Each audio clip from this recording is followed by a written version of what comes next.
आज की जो प्रेस कॉन्फ्रेंस है उसके पीछे हमारा जो मकसद है, पिछले 11 जून को मालेगांव शहर में हमने पूरे महाराष्ट्र के पावरलूम मजदूरों के यूनियन की मीटिंग शैडो के मार्फत लिए थे। वहां पर हमने तय किए थे कि आज महाराष्ट्र के पावरलूम मजदूरों की जो हालात है बद से बदतर होते जा रहे, कच्ची बस्तियों में टूटे फूटे मकानों में रहने पर मजबूर है। महंगाई का सामना वो अपनी पगार के दम पर नहीं कर पा रहे। प्लस हुकूमत ने सरमायादारों के लिए इतनी सुविधा पैदा कर दी है कि हम मजबूर है कि अपने आप पगार को बढ़ा सके। इसलिए उस मीटिंग में पावरलूम मजदूरों की जो मीटिंग पूरे महाराष्ट्र की हुई थी उसमें डॉक्टर DL कराड़ के नेतृत्व में, उनकी लीडरशिप में यह तय हुआ कि महाराष्ट्र के पावरलूम मजदूरों के हालात अगर सुधारना है तो हमें कल्याणकारी मंडल बनाना होगा। उसके लिए महाराष्ट्र सरकार पर प्रेशर बनाने के लिए 1 अगस्त को आजाद मैदान में एक आंदोलन होने वाला है। पूरे महाराष्ट्र के पावरलूम मजदूर जो है वहां जमा हो गए। इच्छाकरंजी, भिवंडी, सोलापुर, मालेगांव और धुलिया से 1 अगस्त को आजाद मैदान में पावरलूम मजदूर वहां लाखों की तादाद में जमा हो गए। मालेगांव शहर से भी कई लोगों ने हमारे पास नाम लिखा है और जागरूकता लाने के लिए और मजदूरों को बेदार करने के लिए अपना अधिकार जानने और अपने अधिकार को हासिल करने के लिए क्या रणनीति अपनाना चाहिए, इस मकसद के तहत पावरलूम मजदूर को बेदार करने के लिए हमने आप लोगों को यहाँ बुलाया है कि आपके चैनल के माध्यम से हम पालिकाओं के पावरलूम मजदूरों को ये मैसेज देना चाहते हैं। 1 अगस्त को शैडो यूनियन के लीडरशिप में जो आजाद मैदान में आंदोलन हो रहा है पूरे महाराष्ट्र के पावरलूम मजदूरों का, उसके लिए हम कल से दस्तखती मुहिम शुरू करेंगे। ये लेटर पर पावरलूम मजदूरों के सिग्नेचर लिएंगे जिसके अंदर ये लिखा हुआ है कि महाराष्ट्र के मुख्यमंत्री और कामगार मंत्री के नाम ये लेटर है और इसमें हमने मांगनी की है कि पावरलूम मजदूरों का कल्याणकारी मंडल बनाया जाए। ये वक्त की जरूरत है, पावरलूम मजदूरों के हालात सुधारने के लिए ये जरूरी है। कल्याणकारी मंडल से हमारे पावरलूम मजदूरों को बहुत से फायदे मिलेंगे, उन्हें पेंशन मिलेंगी, बच्चों की शादी ब्याह के लिए पैसा मिलेगा और बोनस वगैरह जो है कल्याणकारी मंडल से मिलता है। इसकी मिसाल के तौर पर मैं अपना बांधकाम मजदूरों का जो कल्याणकारी मंडल है उसका लाभ मालेगांव शहर के मिस्त्री हजरात उठा रहे हैं। आप उनसे जान सकते हैं कि उससे क्या फायदा होता है। उस कल्याणकारी मंडल को बनाने के लिए हुकूमत इतनी आसानी से मानेगी नहीं, हमें कुछ ना कुछ जोर जब आंदोलन करना पड़ेगा, अपनी आवाज को हुकूमत तक पहुंचाने के लिए हरकत करनी पड़ेगी। वो कहते हैं ना कि जब बात उसूलों की हो तो टकराना जरूरी है, अगर जिंदा हो तो जिंदा नजर आना जरूरी है।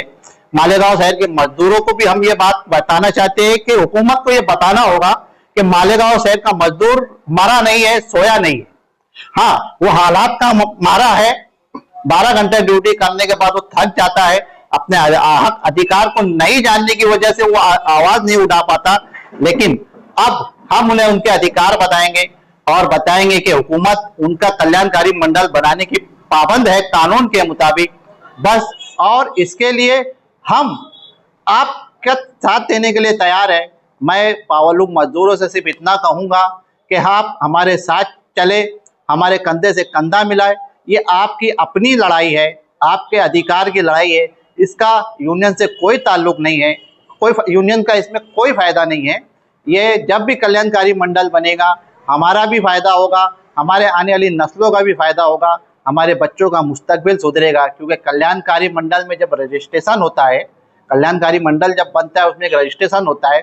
उस रजिस्ट्रेशन के तहत आने वाली हुकूमत में, आने वाले दौर में, आने वाले दिनों में जब भी कोई सरकारी स्कीम मजदूरों के लिए, गरीबों के लिए आती है तो सरकार उसको कल्याणकारी मंडल में रजिस्टर्ड मजदूरों को उसका लाभ देती है।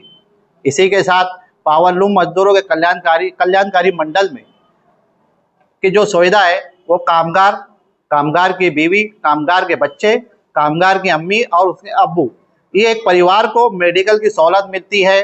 उनके कामगार के बच्चों को शादी ब्याह में हुकूमत की तरफ से फंड मिलता है, कोई डिलीवरी के लिए पैसा मिलता है, घर बनाने के लिए कोई स्कीम आती है तो उसमें मजदूर का हिस्सा होता है, ऐसे अनगिनत फायदे मिलते हैं।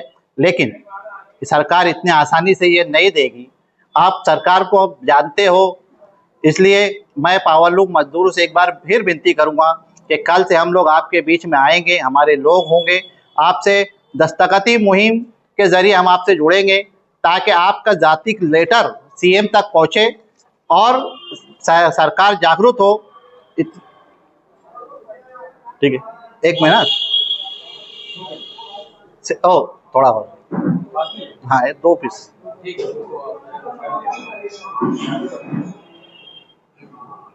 अरे कोई बात नहीं, नहीं आया होगा तो ले लेंगे।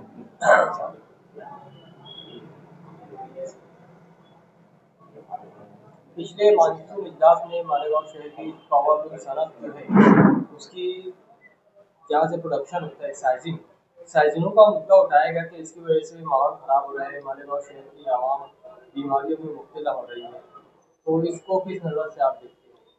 देखिए, ये जो मुद्दा है कि बीमार साइजिंग के धुएं से, वाकई में ये मैं मानूंगा कि वो जो आवाज़ उठी है वो सही है, और इसमें साइजिंग मालकान की गलती है कि वो 2 पैसा बचाने और कानून की और हुकूमत की नज़रअंदाज को सीरियसली नहीं लेते और फिर बड़ी मुसीबतों में फंस जाते हैं।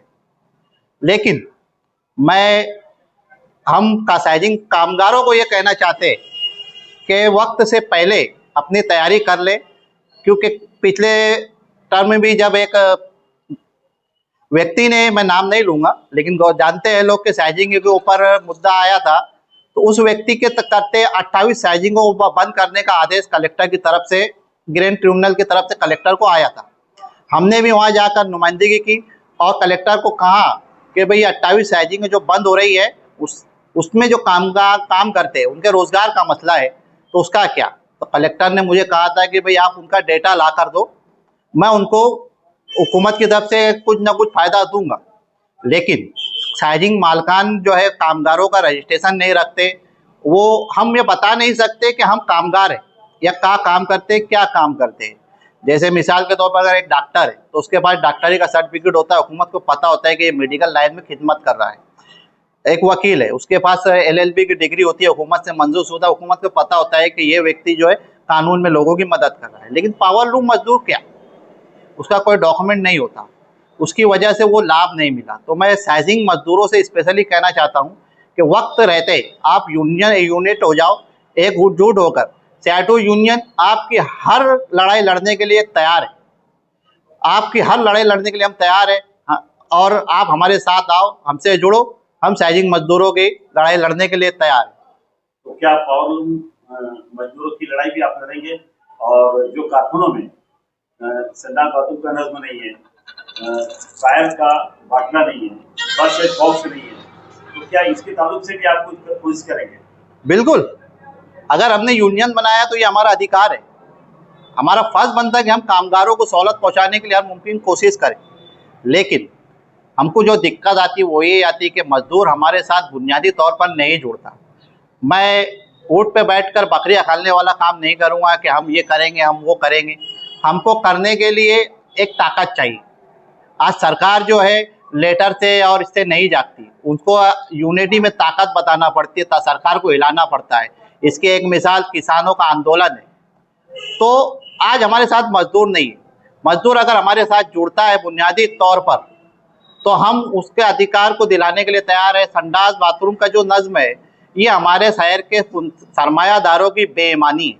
एक मुसलमान होने के नाते, कानूनन तो जाने दीजिए, मुसलमान होने के नाते उनका सारे हक बनता कि हमारे यहाँ काम करने वाले हमारे मातहत को उसकी बुनियादी सहूलत दी जाए जिससे वो सहूलत हासिल कर सके। पिछले दिनों अल्ताफ मुजावर भी मजदूरों की बात को लेकर रुके थे, कुछ देखने में ये आया कि आपने उसे तंजीम से निकाल दिया, ऐसा क्या हुआ कि उसे तंजीम से निकाल दिया? देखिए, अल्ताफ मुजावर का जो मामला है वो एक अच्छे लीडर थे, उन्होंने एक अच्छे मुहिम चलाई और लोगों को जागरूक किया, लेकिन नजरियात का कुछ इख्तिलाफ था। अल्ताफ मुजावर अक्सर डिमांड ये करते थे कि हमें सियासी पार्टी और सियासी लोगों से जोड़कर रहना चाहिए, और उसका मुजाहरा उन्होंने किया भी कि आज वो राष्ट्रवादी के स्टेज पर है, राष्ट्रवादी के प्लेटफॉर्म पे, और हमारी जो यूनियन है वो गैर सियासी तौर पर मुहिम चलाती है। हमारी अपनी कम्युनिस्ट पार्टी ही है, लेकिन वो भी हमारे मामले में इंटरफेयर नहीं करती, हम अपने तौर पे चलाते। और मैं मजदूरों को भी ये बात कहना चाहता हूँ कि अगर हम किसी प्लेटफॉर्म से, किसी व्यक्ति से, किसी सियासी पार्टी से जुड़ते हैं तो उसके नज़रियात के तहत हमको चलना होगा। आज अगर मैं किसी पार्टी से जुड़ता हूं तो कल मैं को मजदूरों से अपील करनी पड़ेगी कि आप इस पार्टी को वोट दो, जबकि मेरे पास आने वाले कामगार, मेरे सभासद अलग अलग पार्टी के नज़रियात को मानने वाले हो सकते हैं। तो हमारी जो यूनियन है वो सिर्फ मजदूर की मजदूरी देखती है, वो किस पार्टी से वो ताल्लुक़ रखता है वो नहीं देखती। तो हमारा और अल्ताफ़ मुजावर को का जो तलाब है वो सियासी नज़रियात को लेकर है।